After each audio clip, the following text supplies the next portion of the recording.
नमस्ते दर्शक बंधु जानिबा कथार एई मोहनीय एपिसोड्र परिसर मध्यकू आपण समस्त को आमे स्वागत जनाऊँ।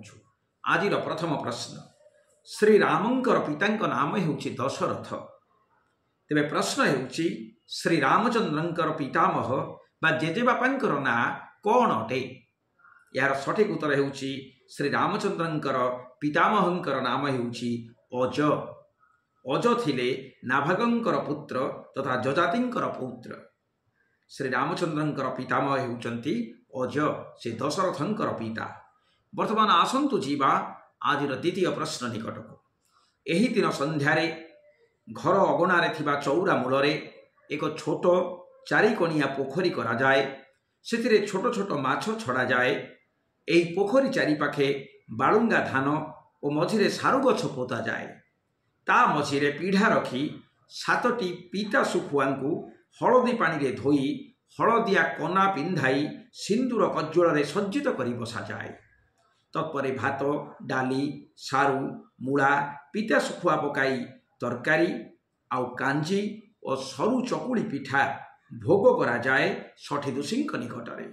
प्रश्न हेउछि एही पर्व दिवसटी को आपण केउ नामरे जानती? एही पर्व दिवसटी को आमे कांजी अँला पर्व नाम जानू एवं परंपरा मते यह प्रतिवर्ष मार्गशीर मास कृष्ण पक्ष नवमी तिथि पड़ी थाए। कांजी अँला पर्व आम समस्तंकर एक प्रिय पर्व अटे। एबे आसंतु जीवा आज तृतीय प्रश्न निकटक। ओलाशुणी पीठ जहाँ सन्थ अरक्षित दासंक लागि प्रसिद्ध अटे। एठारे प्रतिवर्ष एक मेला अनुष्ठित होता है जहाँकि ओलाशुणी मेला नाम रे प्रसिद्ध अटे। प्रश्न हेउछि एही ओलाशुणी मेला केबे अनुष्ठित होता है? यार सठिक उत्तर हेउछि प्रतिवर्ष माघ मास कृष्ण पक्ष एकादशी 11 दिन धरी एही पर्व अनुष्ठित होता है।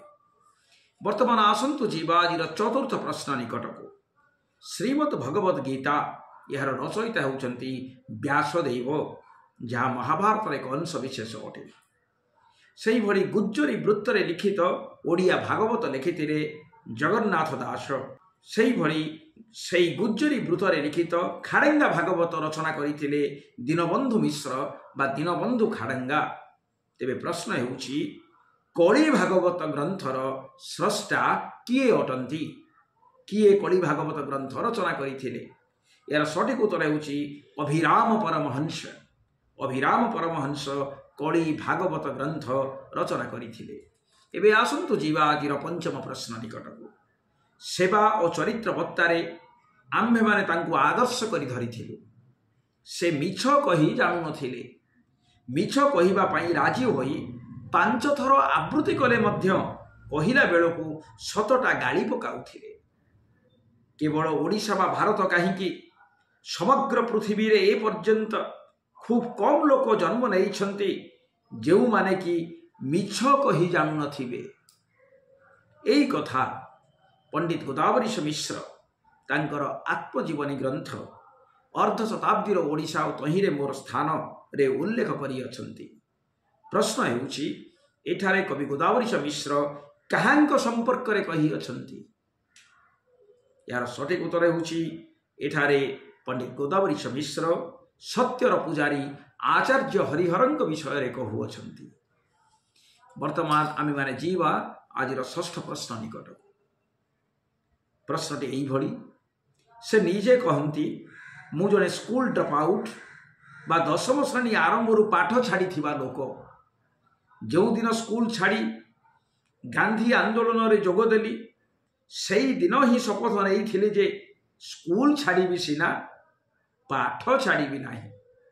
सतरे से पाठ छाड़ी नथिले। एई स्कूल ड्रप आउट जनक ओडिया जाति पाई किंतु लेखि गले एक विशाल ग्रंथ विश्वकोश बा ज्ञानमंडल। प्रश्न हेउछि एही महान व्यक्ति किए अटंती? एही प्रसिद्ध व्यक्तित्व हेउचंती विनोद कानूनगो, जहांक संपर्क रे थरे डॉक्टर गोकुलानंद महापात्र लिखिथिले बही बांधुथिबा लोक बड़ वैज्ञानिक होई पारिछंती। हिसाब जानि नथिबा लोक ପୃଥିବୀର ଶ୍ରେଷ୍ଠ ଗଣିତଜ୍ଞ ହୋଇପାରିଛନ୍ତି। ଅଳ୍ପ ପାଠ ପଢ଼ିଥିବା ଲୋକ ସାଧାରଣ ଜନତାଙ୍କ ପାଇଁ ଜ୍ଞାନର ଭଣ୍ଡାର ସୃଷ୍ଟି କରିପାରିଛନ୍ତି। ଏଭଳି ଲୋକ ପୃଥିବୀରେ ବିରଳ। ସେହିଭଳି ବିରଳ ଲୋକଙ୍କ ଭିତରୁ ବିନୋଦ କାନୁନଗୋ ହେଉଛନ୍ତି ଜଣେ। ବର୍ତ୍ତମାନ ଆସନ୍ତୁ ଯିବା ଆଜିର ସପ୍ତମ ପ୍ରଶ୍ନ ନିକଟକୁ। ଯେଉଁଭଳି ଫକୀର ମୋହନ ସେନାପତି ସମାନ ମଲ୍ଲିକାଶପୁର, ଠିକ୍ ସେହିଭଳି ରାଧାନାଥ ରାୟ ସମାନ ଡ୍ୟାସ୍, ଅର୍ଥାତ୍ ଶୂନ୍ୟ ସ୍ଥାନ ପୂରଣ କରନ୍ତୁ। ଅର୍ଥାତ୍ ପ୍ରଶ୍ନ ହେଉଛି ଫକୀର ମୋହନ ସେନାପତିଙ୍କର ଜନ୍ମ ମାଟିର ନାଁ ହେଉଛି ମଲ୍ଲିକାଶପୁର। ଠିକ୍ ସେହିଭଳି ରାଧାନାଥ ରାୟଙ୍କର ଜନ୍ମ ମାଟିର ନାଁ ବା ଜନ୍ମ ଗାଁଟିର ନାଁ କ'ଣ ଅଟେ? ଏହାର ନାଁ ହେଉଛି କେଦାରପୁର। ଏହା ସୋର ନିକଟରେ ଅବସ୍ଥିତ। ଏବେ ଆସନ୍ତୁ ଯିବା ଆଜିର ଅଷ୍ଟମ ପ୍ରଶ୍ନ ନିକଟକୁ। ହିନ୍ଦୀରେ କୁହାଯାଏ ବୀରବାଲ ଦିବସ, ଓଡ଼ିଆରେ ବୀର ଶିଶୁ ଦିବସ ବା ବୀର ବାଳକ ଦିବସ। ପ୍ରତିବର୍ଷ ଜାତୀୟ ସ୍ତରରେ ଏହି ବୀରବାଲ ଦିବସ ବା ବୀର ଶିଶୁ ଦିବସ ବା ବୀର ବାଳକ ଦିବସ କେବେ ପାଳନ କରାଯାଏ? ଏହାର ସଠିକ୍ ଉତ୍ତର ହେଉଛି ଡିସେମ୍ବର ମାସ 26 ତାରିଖରେ ପାଳନ କରାଯାଏ। ଏହି ଦିନ ଶିଖମାନଙ୍କର ଦଶମ ଗୁରୁ ଗୋବିନ୍ଦ ସିଂଙ୍କର ଶେଷ ଦୁଇ ପୁତ୍ର ଧର୍ମ ରକ୍ଷା ପାଇଁ ପ୍ରାଣଦାନ କରିଥିଲେ। ଗୁରୁ ଗୋବିନ୍ଦ ସିଂଙ୍କର 4 ପୁତ୍ର ଥିଲେ। ସେମାନେ ହେଲେ ସାହିବଜାଦା ଅଜିତ ସିଂ, ସାହିବଜାଦା ଜୁଝାର ସିଂ, ସାହିବଜାଦା ଜୋରୱାର ସିଂ ଓ ସାହିବଜାଦା ଫତେହ ସିଂ। ତେବେ ଡିସେମ୍ବର 26 ତାରିଖରେ ସାହିବଜାଦା ଜୋରୱାର ସିଂ, ଯାହାଙ୍କର ବୟସ ସେତେବେଳେ ଥିଲା 9 ବର୍ଷ, ଓ ସାହିବଜାଦା ଫତେହ ସିଂ, ଯାହାଙ୍କର ବୟସ ସେତେବେଳେ ଥିଲା 6 ବର୍ଷ, ଏହି 2 ଜଣ ଜୀବନ୍ତ ସମାଧି ପାଇଥିଲେ ସିନା, କିନ୍ତୁ ମୁଣ୍ଡ ନୁଆଇ ନଥିଲେ। ସେମାନଙ୍କ ସ୍ମୃତିରେ ପ୍ରତିବର୍ଷ ଡିସେମ୍ବର 26 ତାରିଖକୁ ବୀରବାଲ ଦିବସ ଭାବରେ ପାଳନ କରାଯାଉଅଛି। ଏବେ ଆସନ୍ତୁ ଯିବା ଆଜିର ନବମ ପ୍ରଶ୍ନ ନିକଟକୁ। 9/11 କଥା ପଚାରିଲେ ସମ୍ପ୍ରତି ସମସ୍ତେ ବୁଝନ୍ତି 11 ସେପ୍ଟେମ୍ବର 2001ରେ ନ୍ୟୁୟର୍କ ସ୍ଥିତ ୱାର୍ଲଡ ଟ୍ରେଡ୍ ସେଣ୍ଟର ଉପରେ ଉଗ୍ରପନ୍ଥୀ ନେତା ଓସାମା ବିନ୍ ଲାଡେନ୍ କରିଥିବା ଆକ୍ରମଣ ସମ୍ପର୍କରେ। ଆମେ କିନ୍ତୁ ଆଜି ପଚାରୁଛୁ 9/11/1893 ସମ୍ପର୍କରେ, ଯାହା ସେହି ଆମେରିକାରେ ହିଁ ଘଟିଥିଲା। ତାହା କ'ଣ ଅଟେ? ତାହା ହେଉଛି ଚିକାଗୋରେ ଅନୁଷ୍ଠିତ ବିଶ୍ୱ ଧର୍ମ ସମ୍ମିଳନୀ, ଯେଉଁଠାରେ ସ୍ୱାମୀ ବିବେକାନନ୍ଦ ତାଙ୍କର ଐତିହାସିକ ଅଭିଭାଷଣ ରଖିଥିଲେ। 11 ସେପ୍ଟେମ୍ବର 1893 ଖ୍ରୀଷ୍ଟାବ୍ଦରେ ଏହି ବିଶ୍ୱ ଧର୍ମ ସମ୍ମିଳନୀରେ ନିଜର ଐତିହାସିକ ଅଭିଭାଷଣ ରଖି ସେଦିନ ସମଗ୍ର ବିଶ୍ୱକୁ ଚମତ୍କୃତ କରିଦେଇଥିଲେ ବିଶ୍ୱ ବିଜୟୀ ବିବେକାନନ୍ଦ। ବର୍ତ୍ତମାନ ଆସନ୍ତୁ ଯିବା ଆଜିର ଦଶମ ପ୍ରଶ୍ନ ନିକଟକୁ।